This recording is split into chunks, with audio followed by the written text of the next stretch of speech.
Hear me today, Alex. I curse you with the tears of a woman you betrayed. You will never know peace. The wealth you are proud of will bring you sorrow. The woman you trust will destroy you. You will remember me when it is too late. The villagers gasped and stepped back. Some women covered their mouths. Alex only laughed. Curse me? Grace, you have no power. Go back to your poor life and leave me alone.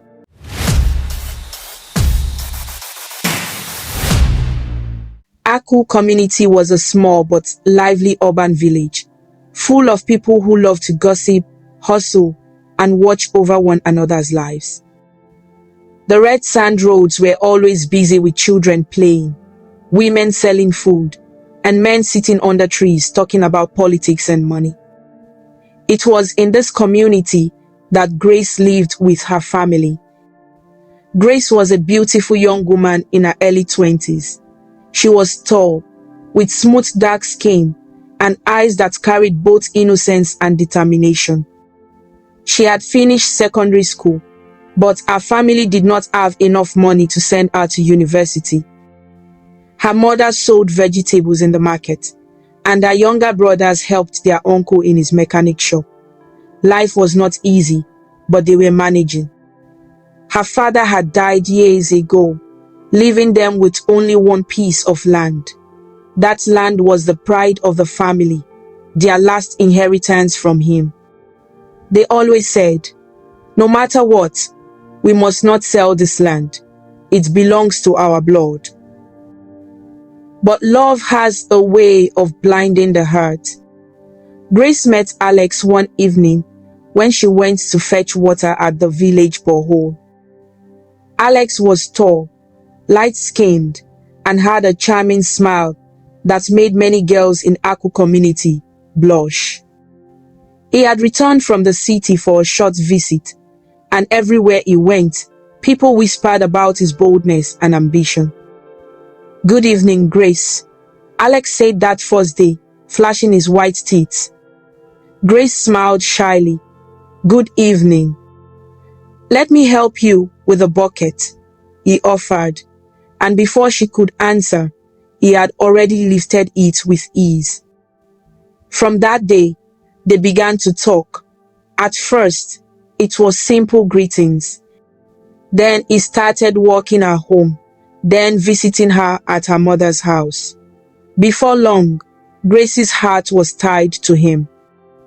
One night, as they sat outside under the moonlight, Alex looked into her eyes and said, Grace, you are the only girl I have ever loved.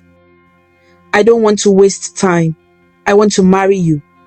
But I need to go back to the city and make money first. I want to build a future for us. Grace's heart jumped. You really mean it? Yes, Alex said, holding her hands. But I need money to travel.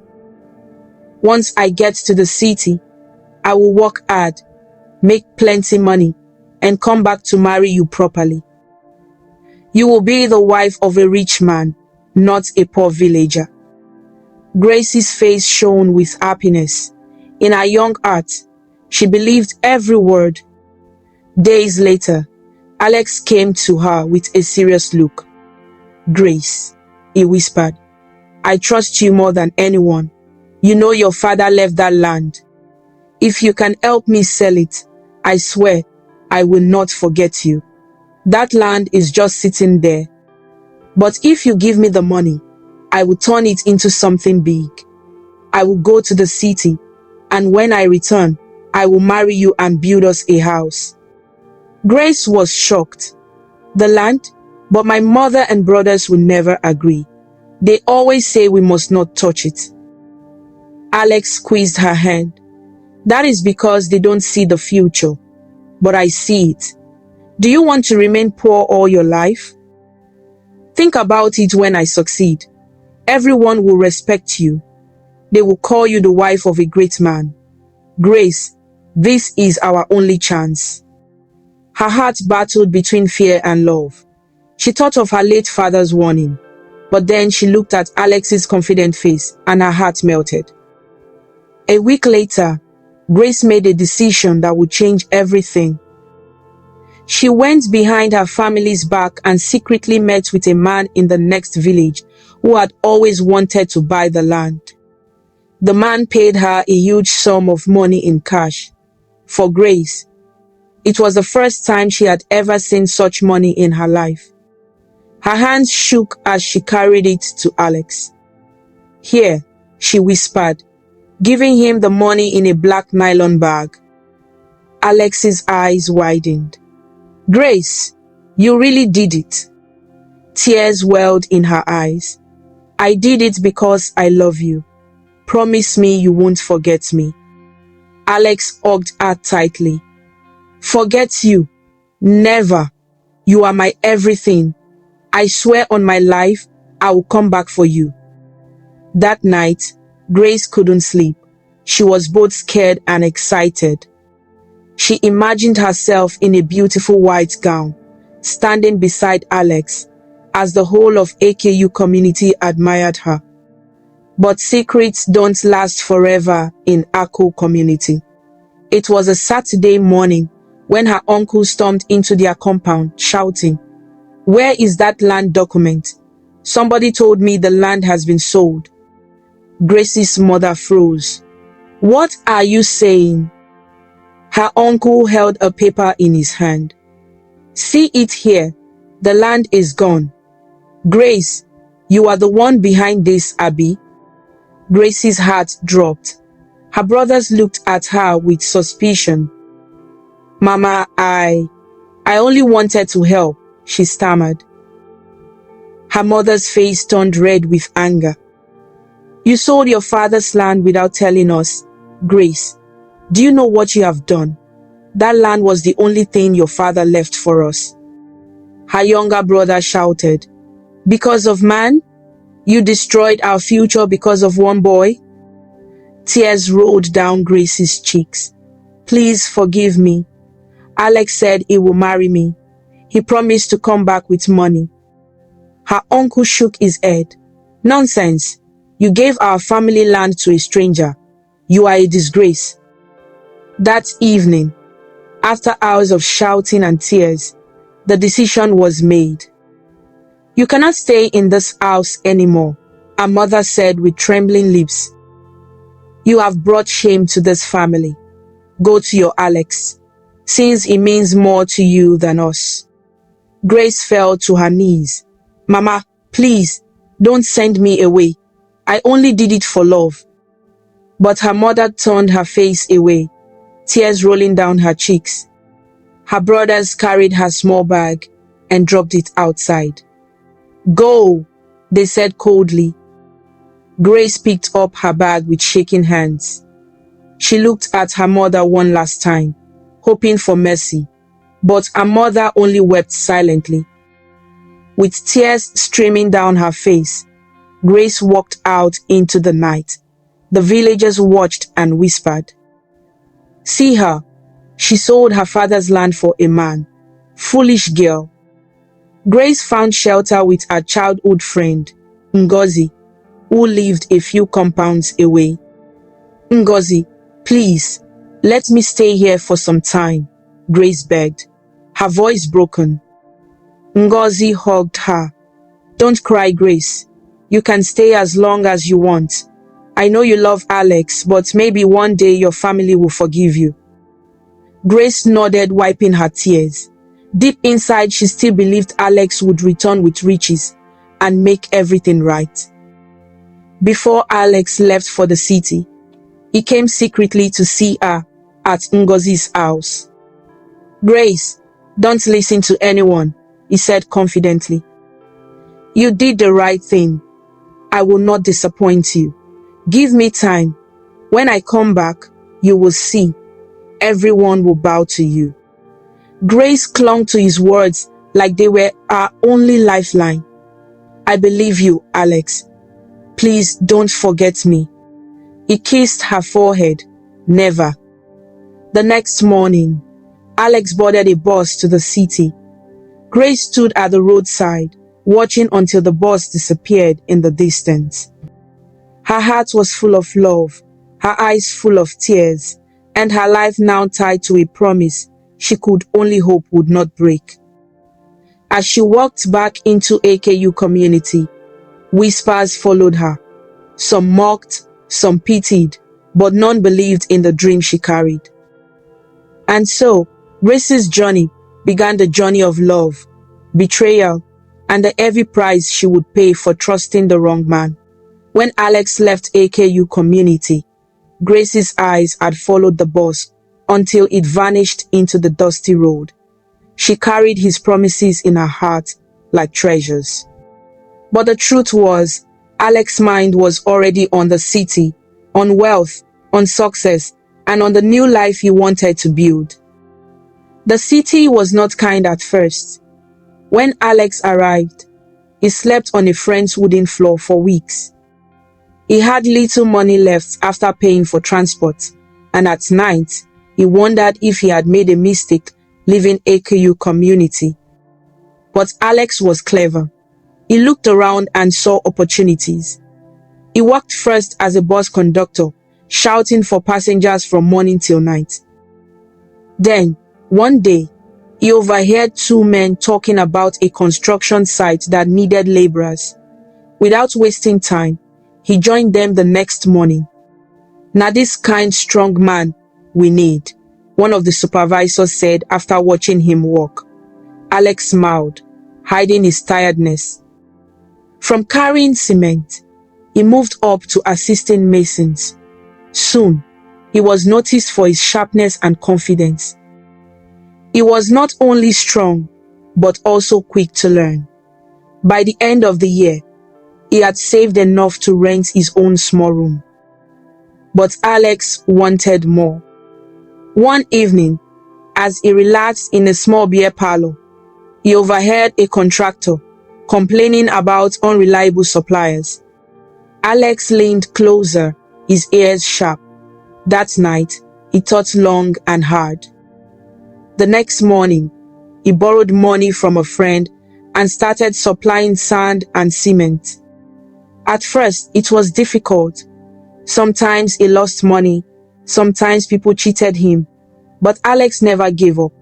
Slowly, his business grew. He became known as the young man who could deliver on time. By the second year in the city, Alex had already bought a small car and was dressing in fine clothes. It was during one of his deliveries to a big company that he first saw her purity. She was tall, light-skinned, and wore designer clothes. She carried herself like someone who had tasted city life all her years. "Excuse me, miss," Alex said, smiling as he stepped forward. "I am here for the supply." Purity looked at him from head to toe. "And who are you?" "My name is Alex. I handle building supplies." Her lips curved into a small smile. "You look too clean for a supplier." Alex laughed confidently. "Because I am not just a supplier. I am a businessman." Something in his boldness made Purity pause. Unlike other men who begged for her attention, Alex looked at her straight in the eye. She admired that. From that day, Alex chased her with determination. He sent her gifts, took her out to fine places, and never failed to show off his growing success. Purity was used to rich men, but there was something about Alex's hunger for greatness that attracted her. One night, as they sat in a rooftop bar, Purity asked, "So, Alex, what do you want from life?" He raised his glass and smiled. "I want the world to know my name. I want to build houses, drive big cars, and live like a king. And I want you beside me." Purity laughed softly. "You talk like a dreamer, but I like dreamers." It wasn't long before Alex proposed to her, with a diamond ring he had saved months to buy. Purity said yes, and their wedding became the talk of the city. Alex did not invite anyone from Aku community. In his heart, he felt he had left the village behind. Back in a KU community, Grace's life was very different. Every day, she woke up, hoping to hear news from Alex. She imagined him working hard, saving money, and planning to return for her. Sometimes she sat by the roadside, where his boss had departed, staring at the road as if waiting for him to reappear. Ngozi, her friend, often shook her head. "Grace, stop living in dreams. You don't know what that boy is doing in the city." But Grace would defend him. "Alex loves me. He promised to marry me. I know he will come back." Her friend sighed. "I only pray you are not wasting your time." Life was not easy for Grace. She helped Ngozi with small trading in the market, but her heart was never fully in it. When people whispered about her selling her father's land, she kept her head down. Deep inside, she held on to Alex's promise. Months passed. Grace's mother missed her only daughter deeply. Though the pain of betrayal still lingered, a mother's heart cannot stay angry forever. One evening, our uncle came to the compound. "Sister, this quarrel has lasted long enough. Grace is your daughter. Yes, she made a mistake, but we cannot throw her away. Bring her back home." Her mother sighed heavily. "I have cried every night since she left. She broke my heart, but she is still my blood." So, one morning, her brothers went to Ngozi's house. Grace was washing clothes when she saw them. Fear filled her eyes. "Please," she whispered, "don't chase me again." Her eldest brother shook his head. "We came to take you home. Mama says it is time." Grace dropped the clothes and burst into tears. "Thank you, thank you."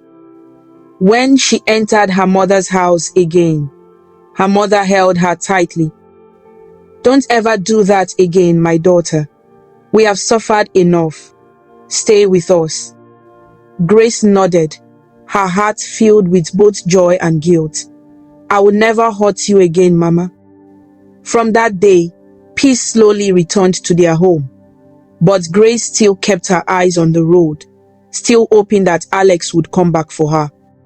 Meanwhile, in the city, Alex's life had transformed. His business flourished with the help of Purity's connections. Together, they attended big parties, drove expensive cars, and lived in a fine house. But Alex never mentioned Grace to anyone. Whenever the thought of her came, he pushed it aside. She was only a village girl, he told himself. She could never fit into my new life.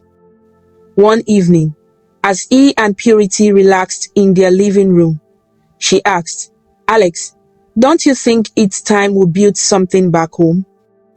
A man must have roots." Alex thought for a moment. Then he smiled. "You are right. I will build a big house in Akko community.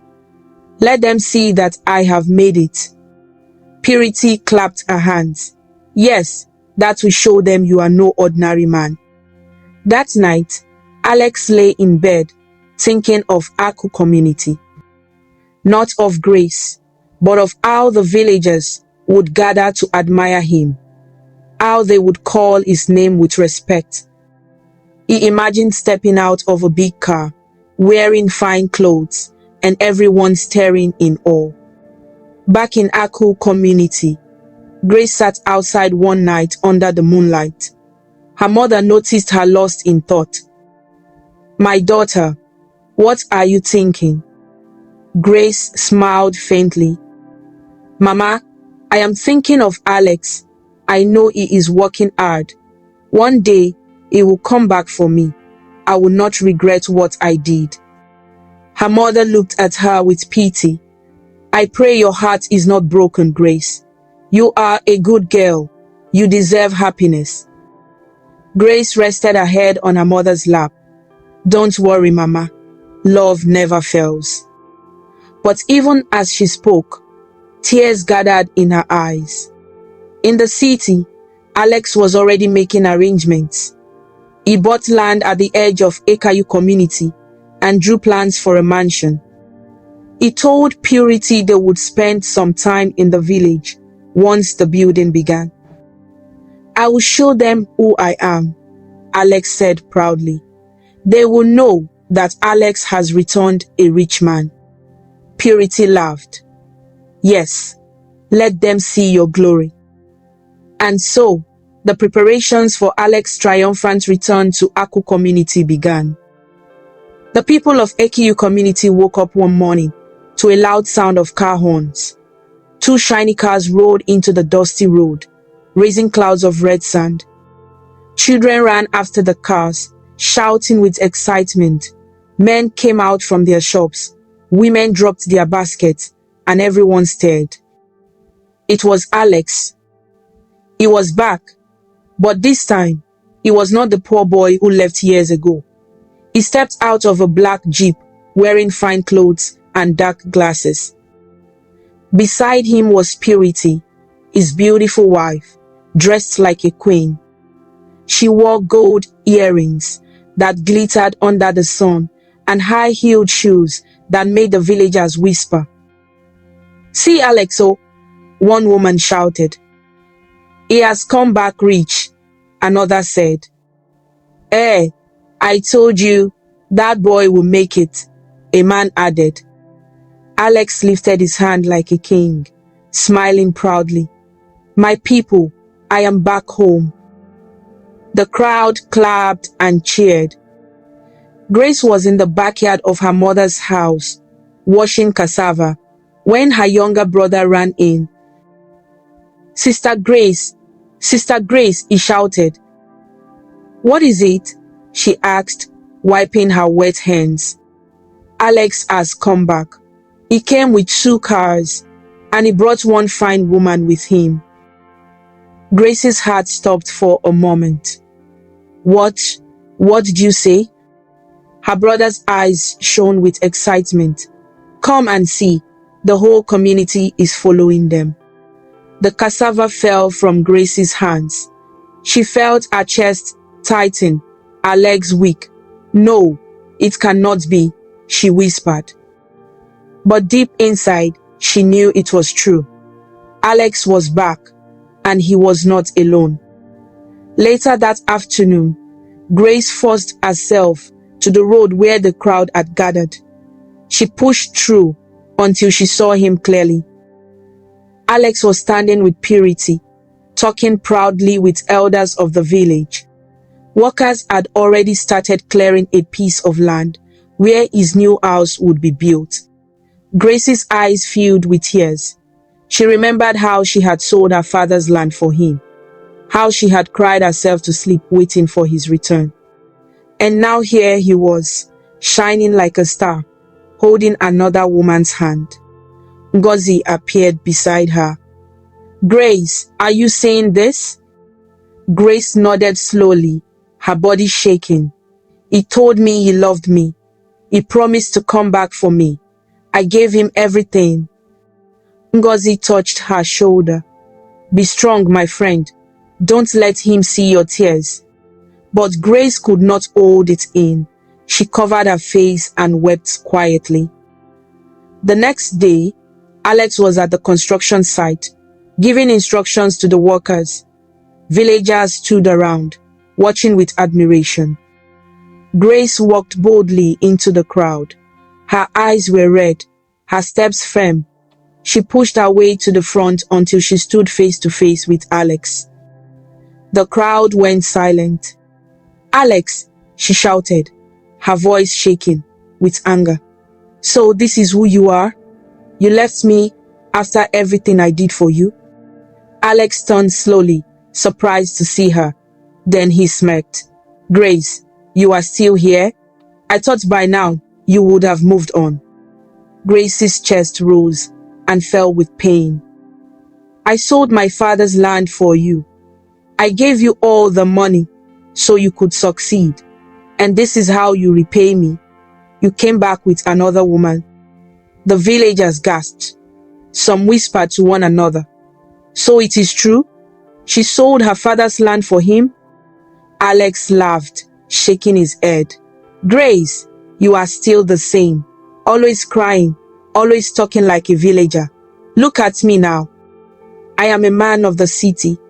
Do you think someone like me can marry a poor village girl like you?" Grace's eyes widened with shock. "Village girl, that is what you call me? After everything?" "Yes," Alex shouted, throwing his hands up. "You are nothing but a village girl. You should even thank me for what I am about to do." He pulled a bundle of cash from his pocket and threw it at her feet. "Take this money. It is more than enough to cover the land you sold. Use it and stop disturbing my life." The crowd murmured in shock. Grace looked at the money on the ground, then at Alex. Her hands trembled, but she refused to bend down. "You wicked man," Grace cried, her voice breaking. "So this is the end of our story. You used me, you wasted my youth, and now you call me a village girl." Alex folded his arms, unmoved. "Stop embarrassing yourself, Grace. The past is gone. Take the money and go." Grace's tears ran freely, but her voice grew stronger. She raised her hands to the sky. "Hear me today, Alex. I curse you with the tears of a woman you betrayed. You will never know peace. The wealth you are proud of will bring you sorrow. The woman you trust will destroy you. You will remember me when it is too late." The villagers gasped and stepped back. Some women covered their mouths. Alex only laughed. "Curse me? Grace, you have no power. Go back to your poor life and leave me alone." But Grace pointed at him, her eyes burning with pain. "Mark my words, Alex. The same way you made me cry, life will make you cry. The same way you mocked me, life will mock you. You will beg, and I will not answer." With that, she turned and walked away, leaving the money lying in the dust. The crowd remained silent. Some shook their heads in pity for Grace. Others looked at Alex with new eyes, whispering that he had done evil. Alex waved his hand proudly. "Ignore her. She is only jealous. Work must continue." But deep inside, for the first time in many years, a small voice of fear rose in his heart. And so, Grace's bitter curse was planted, and Alex's prideful laughter echoed in AKU community. AKU community did not forget the day Grace cursed Alex in public. For weeks, people whispered about it in the market, on the road, and even during evening gatherings. Some said her words were foolish, others said they were dangerous, but Alex himself laughed it off. "Grace is bitter because she lost me," he told Purity one evening as they sat in their city house. "She is nothing but a jealous village girl." Purity laughed with him. "Forget about her. You have me now. Together we will rule the city." But life has a way of turning tables. It was a rainy night in the city. Alex and Purity had just left a party. Alex was drunk with pride, not with alcohol he hardly drank. He drove his black Jeep with one hand on the wheel, the other holding Purity's hand. "Did you see how everyone greeted me?" Alex boasted. "They know I am no ordinary man." Purity giggled. "Yes, my husband, you are shining." But as Alex turned onto the highway, rain poured heavily. The road became slippery. A truck suddenly lost control in front of him. Alex tried to swerve, but his car skidded. "Alex!" Purity screamed. The Jeep spun twice before crashing into a concrete barrier. Glass shattered. Metal bent. The world went dark. When Alex opened his eyes, bright lights blinded him. He tried to move, but his body refused. Pain shot through him. Where am I? He whispered. A doctor bent over him. Calm down, Mr. Alex. You were in a terrible accident. You are in the hospital. Alex tried to sit up, but nothing moved. His chest tightened. My legs. I can't feel my legs. The doctor sighed. We are sorry. The accident damaged your spine. You may not walk again. Alex's eyes widened. What? No, that cannot be true. I am a strong man. I am Alex. But when he tried again, his body remained still. Tears filled his eyes. For the first time in years, Alex felt powerless. At first, Purity stayed by his side. She sat in the hospital room, answering calls and updating people. But soon, her patience ran out. One morning, as Alex struggled to eat, he looked at her. Purity, don't leave me. I will recover. I promise. She looked at him with cold eyes. Alex, I did not marry a cripple. I married a man who was rising. Look at you now. What future do you have? Alex's heart sank. So you will abandon me? Purity stood up, adjusting her designer bag. I cannot waste my youth in hospital rooms. I have dreams too. That evening, she disappeared. When Alex asked about his bank accounts, he discovered the bitter truth. Purity had withdrawn all the money and vanished. Days turned into weeks. Alex remained in the hospital, helpless. Nobody came to see him except for few business partners who only wanted to collect debts. His so-called city friends disappeared. He was left with nothing but pain, shame, and memories. One night, lying on the hospital bed, Alex whispered to himself, Is this Grace's curse? Did her words find me? He remembered her standing in front of him, her eyes burning as she said, You will beg, and I will not answer. For the first time, Alex believed her. When the hospital bills piled up and no one was willing to pay, Alex's relatives in the city called his family in Acu community. We cannot take care of him, they said. He belongs with you people. So, one hot afternoon, a small van drove into Acu community. Inside was Alex, lying weakly, his body bent, his eyes empty. He had once entered the community in a jeep, waving proudly. Now, he returned in shame. Villagers gathered at the roadside. Hey here, is this not Alex? One woman whispered. Ha, the same Alex that came with cars and insulted Grace? Another said. Life is deep, an elder murmured. Alex's mother cried loudly as they carried him into the house. My son, look at what has happened to you. Who did this to you? But deep down, everyone remembered Grace's curse. Days later, Alex's family gathered. His father spoke first.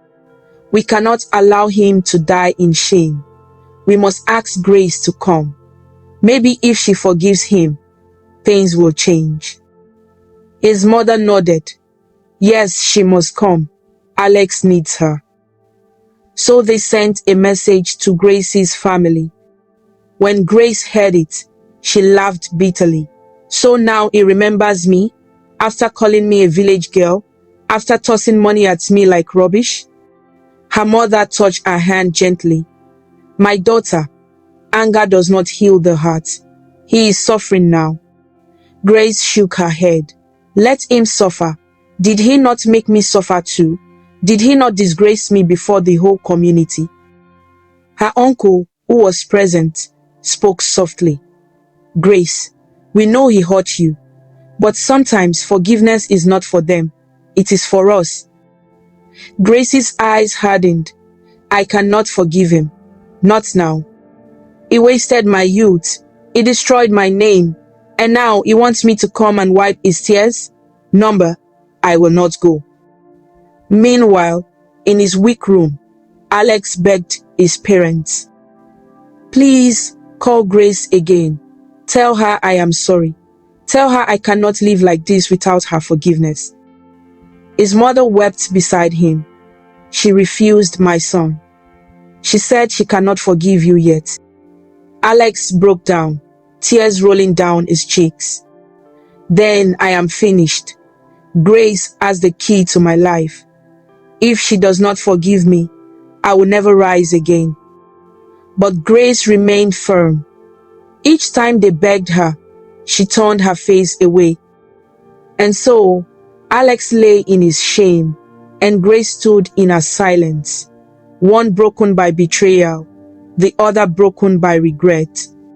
The story of love had turned into a story of pain. AKU community had grown quiet around Alex's house. The proud young man who once returned with cars and fine clothes was now lying helpless in his bed, his body paralyzed, his heart broken. His wife Purity had vanished with his money, leaving only shame and gossip behind. Villagers shook their heads whenever they passed his compound. But the whispers did not stop with Alex alone. Grace's name was often mentioned too. Will Grace go to see him? She cursed him before everyone. Maybe she is the reason he is like this. Ah, if it were me, I would never forgive him. Grace heard these whispers, but she kept her heart hard. Whenever Alex's family begged her, she shook her head. Let him suffer, she said again and again. But as the weeks passed, her mother pleaded with her more. My daughter, Mama said one evening as they sat by the fire, roasting maize. I know he hurt you. I know he mocked you. But the heart that holds bitterness is heavy. Go and see him, not for him, but for your own peace. Grace looked into the fire, tears in her eyes. Mama, I don't know if I am strong enough to face him. If I go, what will I say? My whole life I believed in him. He crushed me. How do I stand before him again? Mama placed her hand on hers. Sometimes, facing the person who hurt you is the only way to free yourself. Think about it, my child. That night, Grace lay awake, tossing and turning. Memories of Alex filled her mind, the promises, the laughter, the betrayal. The day he threw money at her feet, her chest burned with pain. Yet something in her heart told her that Mama was right. By morning, she made a decision. I will go, not to forgive him fully, but to look at him one last time. After that, I will be free. Grace dressed simply that morning, tying a scarf around her head and wearing a plain wrapper. She wanted no attention. She told her mother quietly, I am going to Alex's house. Mama sighed with relief. Go in peace, my daughter. May your heart find rest. Grace stepped onto the dusty road of Aku community. Her legs felt heavy, but she forced herself forward. Villagers who saw her whispered again, pointing at her. She is finally going to see him. Let us see what will happen now. But Grace ignored them. Her heart pounded as she neared the junction that led to Alex's compound. Suddenly, a loud horn startled her. A shiny car, brighter than anything she had ever seen in Aku community, came speeding down the road. Grace jumped back in fear as the car swerved sharply. The tires screeched. Dust rose into the air. Jesus! Grace shouted, falling to the ground. The car stopped just inches away from her. The door opened, and a tall, handsome man stepped out. He wore a neat white shirt and black trousers that looked expensive. His skin glowed, his shoes shone, and his voice was deep as he called out, "Are you alright?" Grace's heart still pounded. "You almost killed me," she cried, trembling. The man bent down quickly and helped her up. "I am so sorry. The road here is too narrow, and I was not careful. Please forgive me." Grace brushed dust from her wrapper, still breathing fast. "You should be careful. People walk on this road every day." He nodded quickly. "You are right. Please, don't be angry. I did not mean harm." Grace looked at him closely now. He did not look like any villager. His accent was smooth, his watch glittered, and his car alone could feed an entire family for years. "Who are you?" she asked. He smiled gently. "My name is Silas. I just returned from abroad. I came back to Echo community because I want to start a big project here. And you, what is your name?" "Grace," she said softly. "Grace," he repeated with a smile. "A beautiful name. Please, let me give you a ride to wherever you are going. It is the least I can do for almost running you down." Grace hesitated. "No, I can walk." But Silas insisted. "Please, you are still shaking. Let me take you. I promise, I am not a bad person." Something in his gentle eyes made her nod slowly. "All right." Grace sat quietly in the back seat, her hands folded on her lap. Silas glanced at her through the mirror. "You look troubled," he said softly. "Were you going to see someone?" Grace swallowed hard. "Yes, but it's not easy." Silas nodded, not pushing further. "Sometimes, the hardest steps lead us to freedom." His words made her blink. It was as if he could see into her heart. They drove past familiar spots in Akko community, but Grace hardly noticed. She was lost in thought. When they reached the main square, Silas slowed the car. He pointed at a large empty piece of land by the roadside. "Do you see that land?" he asked. "Yes," Grace replied. "That is where I will build a factory," Silas said with excitement in his voice. "It will create jobs for many young people here.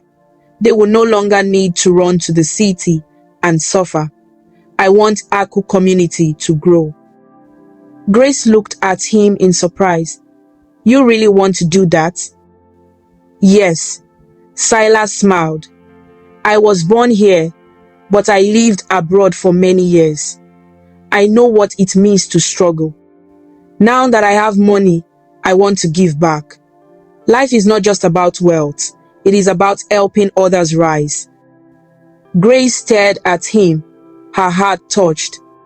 She thought of Alex, how he had run to the city, chasing wealth only for himself, and how he returned with shame. Silas's words felt different. "You are a good man," she whispered. Silas laughed gently. "I try." After a few minutes of silence, Silas turned to her again. "Grace, forgive me if I ask, but I can see sadness in your eyes. Would you like to talk about it? Sometimes sharing helps." Grace looked down. Her first instinct was to keep quiet, but something about Silas's calm presence made her feel safe. "All right," she whispered. "I will tell you." And so, as the car rolled slowly down the road, Grace poured out her heart. She told him everything, how she had fallen in love with Alex, how she sold her father's land for him, how her family rejected her, how Alex returned with another woman, mocked her, and threw money at her feet. She told him about the curse she spoke in her pain, and how Alex was now paralyzed and begging for her forgiveness. Tears filled her eyes as she spoke. I gave him everything. My youth, my trust, my father's inheritance, and he destroyed me. Now his family wants me to visit him, but I cannot. My heart is too heavy. Silas drove quietly, listening carefully. When she finished, he sighed deeply. You are a strong woman, Grace, he said softly. What you went through would have broken many, but here you are, still standing. That is courage. Grace shook her head. I don't feel strong. I feel empty. Sometimes I ask God why my life is like this. Silas looked at her through the mirror again. Grace, pain can break us or build us. I see someone who is not broken, but waiting to rise. Don't let your past bury you. You deserve joy too. Her lips trembled. Nobody has ever told me that before. When they reached the junction near her home, Grace asked him to stop. Thank you for bringing me this far. I can walk from here. Silas nodded, but looked at her one more time. Grace, I know we just met, but something tells me your story is not finished. I believe greater things are waiting for you. Grace smiled faintly, wiping her tears. Thank you, Silas. You are kind. As she stepped out of the car, Silas watched her walk away slowly, her shoulders slightly bent but her steps firm. He whispered to himself, that girl has suffered, yet she still stands. I admire her. She is stronger than she knows. And so, while Grace returned home with a heart still heavy, a new chapter of her life was already beginning, one she did not yet see. But Silas had already recognized. Life in Aku community continued with its usual noise, women in the market, shouting prices, children chasing each other on the dusty roads, men arguing under palm trees. But in the middle of all that, three people carried heavy hearts: Grace, Silas, and Alex. Grace had gone back home after meeting Silas that day, but his words stayed in her mind. You are strong, Grace. Don't let your past bury you. You deserve joy too. Those words played again and again in her head, like a song she could not stop hearing. 2 days later, Grace was returning from the stream with a small pot of water on her head when she saw a familiar car parked near the junction. Her heart skipped. It was Silas. He stepped out quickly when he saw her. Grace, he called, smiling warmly. Grace's lips curved slowly. Silas. He walked toward her. I came to check on you. I hope I am not disturbing. Grace shifted the pot slightly. No, you are not disturbing. Silas reached out his hand. Let me help you carry it. Grace laughed softly. Do you even know how to carry water on the head? This is not the city. Silas chuckled. Maybe not, but I can still carry it with my hands. She allowed him, and together they walked down the road. People stared Grace, walking beside a man in fine clothes, a stranger with a shiny car. Whispers followed them, but Grace kept her eyes straight. When they reached her compound, Mama came out. She looked at Silas, surprised. Grace, who is this man? Silas greeted respectfully. Good afternoon, Mama. My name is Silas. I came back from abroad to build a factory here in AKU community. Your daughter is my friend. Mama smiled kindly. You are welcome. Any friend of Grace is welcome here. Silas bowed slightly. Thank you, Mama. From that day, Silas began to visit often. Sometimes he stopped by just to greet Mama. Sometimes he took Grace on short drives, showing her the land where he planned to build the factory. One evening, as they stood by the land, he spread his hands. Can you imagine it, Grace? Machines running, people working, money flowing. I want this place to change. Grace looked around, imagining it. It will be good for the community. Many young people will get jobs. Silas glanced at her. And maybe you too. I will need someone trustworthy to help me manage things. You have sharp eyes, Grace. Grace's heart beat fast. Me? No, I don't know anything about factories.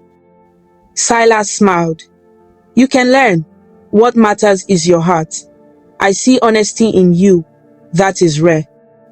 Grace lowered her eyes, shy but secretly happy. Nobody had ever spoken to her like that before, not even Alex. With every visit, Grace found her heart growing lighter. Silas made her laugh, something she had not done in years. When she doubted herself, he encouraged her. One afternoon, they sat under a mango tree near the stream. Grace sighed. Silas, sometimes I feel like my life is finished. Everyone in this community knows what happened to me. They call me the girl who sold her father's land for a man. How do I live with that shame? Silas turned to her gently. Grace, listen to me. Your mistake does not define you. It was love that made you do it, not foolishness. Love is not shameful. The person who betrayed you should be ashamed, not you. Tears filled her eyes. But the villagers laugh at me. Let them laugh, Silas said firmly. One day, the same people who laugh will respect you. Mark my words. Grace looked at him quietly, her heart warming. She believed him. For the first time in years, she believed she could rise again. Weeks passed, and their bond grew deeper. Grace found herself looking forward to his visits. She even began to dream of a future where she could smile again. One evening, as the sun set and painted the sky orange, Silas asked her to take a walk with him. They strolled slowly by the roadside, the air cool and calm. Silas cleared his throat. Grace, there is something I must tell you. Grace looked at him curiously. What is it? He stopped and faced her. His eyes were serious but soft. Grace, I like you. No more than like I care for you deeply. From the day I almost hit you with my car, something in me has not been the same. And after hearing your story, my heart will not let you go. I want you to be more than my friend. I want you in my life. Grace froze. Her heart pounded.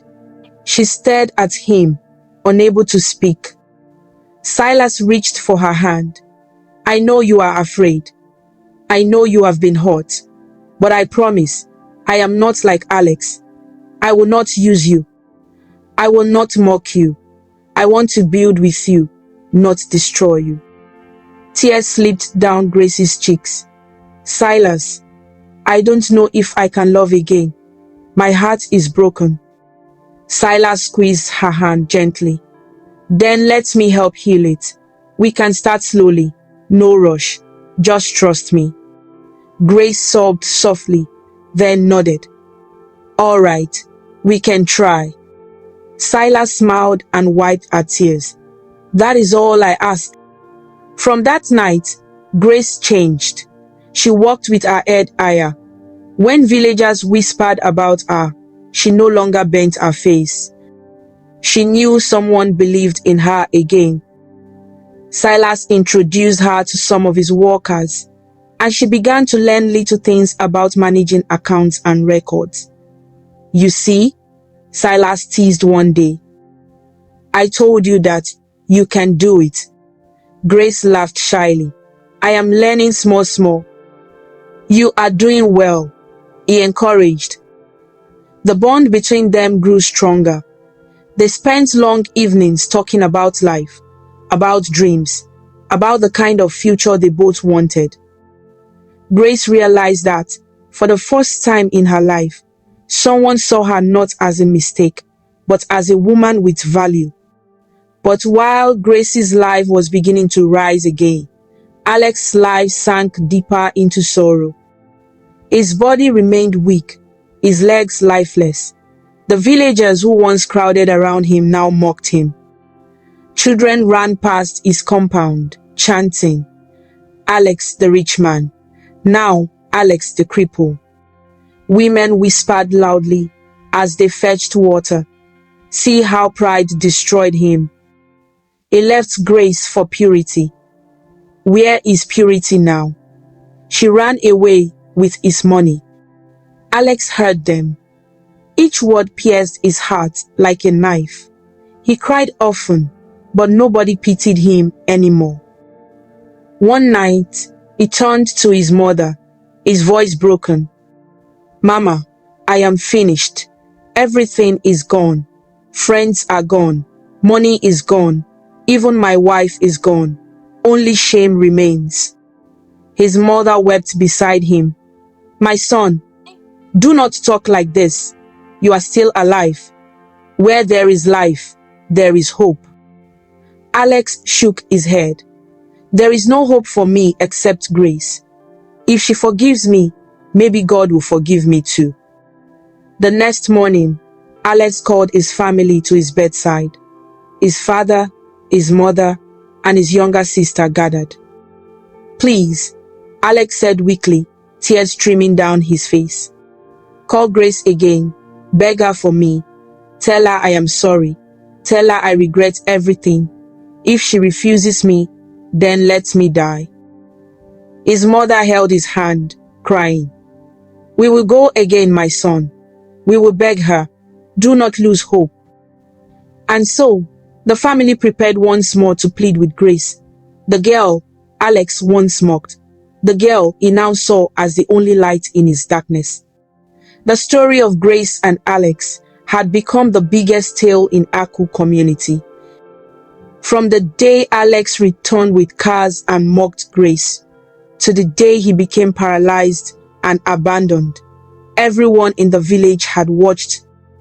It was like a drama unfolding before their eyes. And now, the whispers grew louder because the villagers had heard new rumors. Grace has found another man. They say his name is Silas, and he is very rich. Ah, this life is something else. Alex threw her away, but another man picked her up. And Alex is lying there helpless, begging for forgiveness. The gossip spread like fire, but Grace tried not to listen. Each time she walked with Silas, people stared, but she kept her head high. Her heart was no longer weighed down by shame. She had found strength again. Still, the matter of Alex hung over her like a shadow. One afternoon, Alex's younger sister, Ada, came running into Grace's compound. She was out of breath, her eyes red from crying. "Grace, please, you must come," Ada begged. Grace looked at her coldly. "I told you people before, I cannot come." Ada fell to her knees, her voice breaking. "Sister Grace, please, my brother will not eat, he will not drink. He only cries and calls your name. If you don't come, I fear he will die. Please, don't let him go like this." Mama, who was sitting nearby, touched Grace's shoulder. "My daughter, maybe this is the time. Don't let bitterness tie your heart forever. Go and hear him." Grace closed her eyes. Memories flashed. Alex holding her hand under the moonlight. Alex mocking her in front of everyone. Alex laughing as he threw money at her feet. Her heart twisted in pain. But then she remembered Silas's words.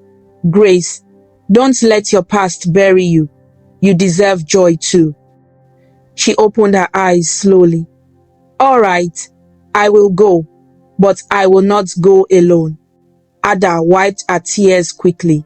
Thank you, Sister Grace. Thank you. That evening, Silas arrived at Grace's compound to check on her. She told him quietly, Alex's family begged again. They want me to come. I have agreed. But Silas, I want you to go with me. Silas studied her face gently. Are you sure? Grace nodded. Yes, I am afraid to face him alone, but with you, I will be strong. Silas took her hand. Then I will go with you. You are not alone anymore, Grace. The next morning, Grace tied her scarf firmly, her face calm but serious. Silas dressed neatly, his quiet strength beside her. Together, they walked down the dusty road toward Alex's compound. Villagers followed silently, curious. Look, Grace is finally going to see Alex. And that man is with her. That must be Silas. This story will end today. Alex's house was silent when they arrived. His parents sat outside, their faces tired and sad. When they saw Grace and Silas, they stood quickly. Grace, Alex's mother said with tears in her eyes, God bless you for coming. My son has been waiting. Grace only nodded. Silas greeted respectfully, and they were led inside. The room was dim, smelling of medicine and sorrow. On the bed lay Alex. His once proud body was now thin, his eyes sunken, his face pale. When he saw Grace, his whole body shook. Grace, he whispered, tears rushing down his cheeks. You came. Grace stood still, her hands trembling. Silas placed a hand gently on her back, giving her strength. Alex tried to raise his hand, but his body failed him. He sobbed, Grace, I am sorry. I am so sorry for everything. I betrayed you. I mocked you. I wasted your love. And now, look at me empty, broken, useless. Please forgive me. The room was silent except for his sobbing. Grace's heart pounded. She looked at him, this man who once made her cry until she thought she would die. And now, here he was, begging like a child. Tears rolled down her face. Grace stepped closer to the bed. Her voice shook at first, but grew stronger with each word. Alex, when I first met you, I thought you were my destiny. I believed in you more than myself.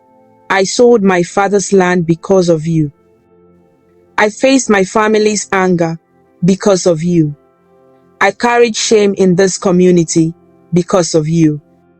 And when you returned, instead of love, you gave me insults.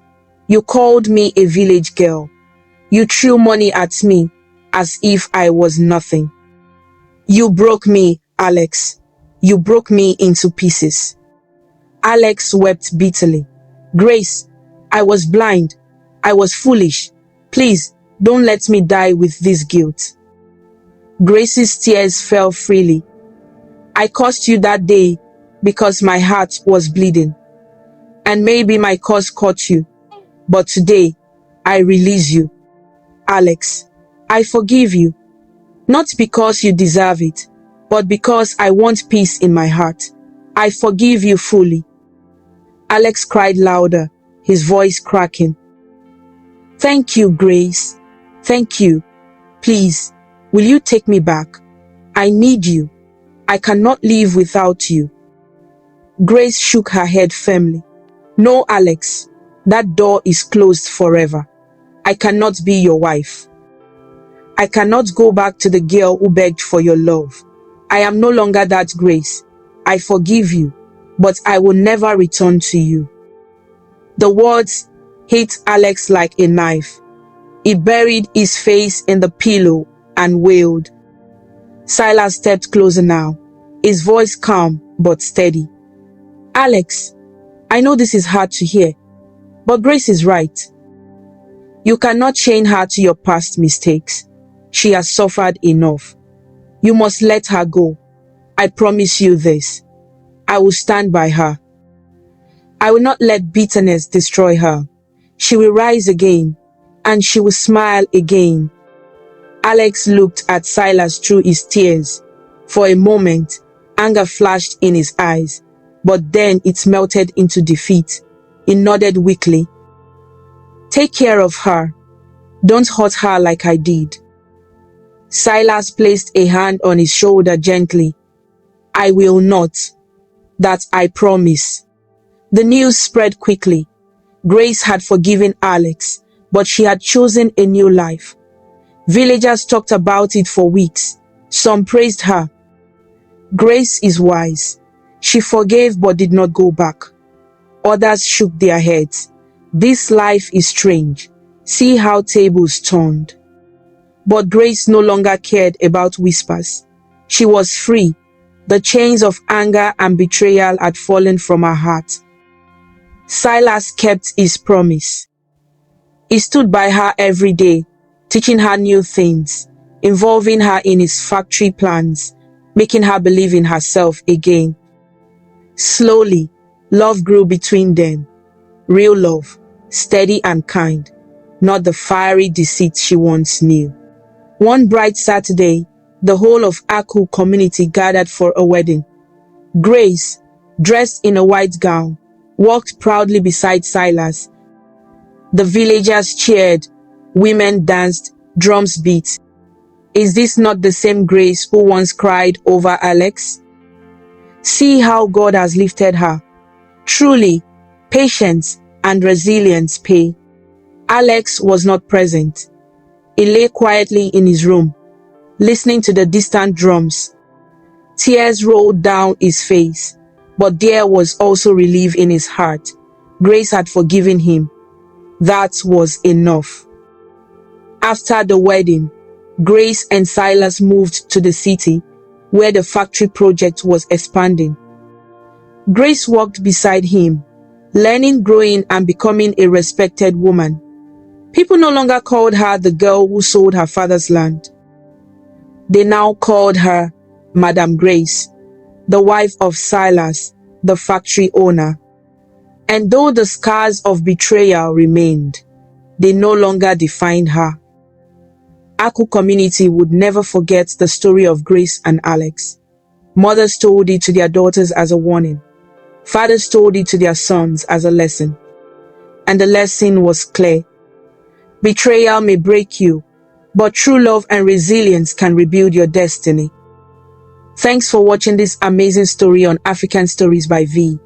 If you liked it and felt inspired, please show your support by clicking the like button, sharing with your friends, and leaving a comment below. To see more interesting stories and learn about different cultures, subscribe to African Stories by V, and don't forget to ring the notification bell so you never miss a new story. Your support means a lot and helps us bring more stories to you.